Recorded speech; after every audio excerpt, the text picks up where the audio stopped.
মাথায় হাত দিয়ে বসে আছিস কেন? শ্বাস টানতে পারছি না রে। শনিবার রোববার করে না, বিশ্বাস করো দম আটকে যায়। তো কাজ বেশি থাকে, প্রত্যেকদিন মেয়েটা স্কুল চলে যায়, একটা অদ্ভুত রুটিনে জীবনটা কাটে।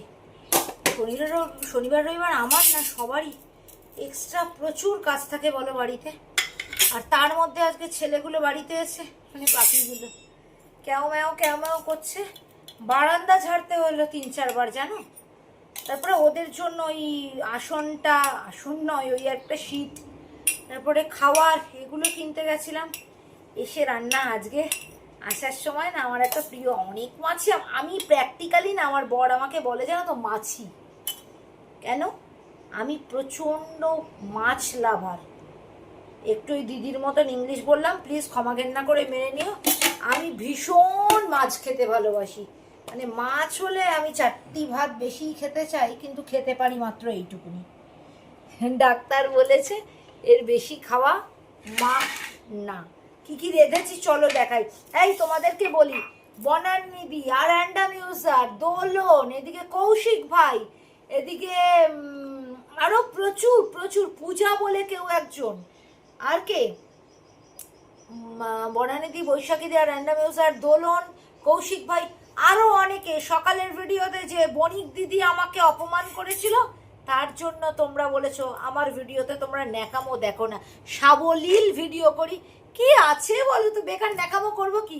এখান থেকে আমি খুব কামাচ্ছি, তাই একটু ন্যাকামো করে কথা বলবো, ওগুলো আমার আসে না গো। যাই হোক, আজকে কি রেঁধেছি দেখাই।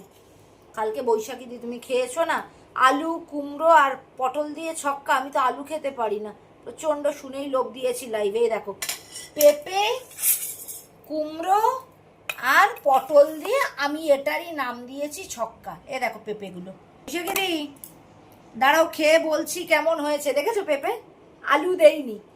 আর রেঁধেছি হলো ওই যে বললাম আমি মাছি, দেখো কি লম্বা লম্বা, পুরো পেট ডিমে ভর্তি। এই মাছে 3টে বাটা মাছ এনেছি, মেয়ে 12টার সময় খেয়ে নিয়েছে, আমাদের 2টো বাটা মাছ রয়েছে। এই যে দুজনের সাইজটাই গাম্বাট, এক মাছেতেই পেট ভর্তি। আরও রেঁধেছে, আজকে রোববার বলে কথা, কালকেই তো চিকেন আনা হয়েছিল, লাল লাল চিকেনের ঝোল। কিন্তু বিশ্বাস করো পুরো তেলটা দেখতে পাচ্ছো, এই তেলটা কিন্তু চিকেনের তেল। আমি পুরো 1 চামচ তেলে রান্নাটা করেছি। কেমন হয়েছে বলো দেখি, ছক্কাটা একটু মুখে দিয়ে দেখি তো,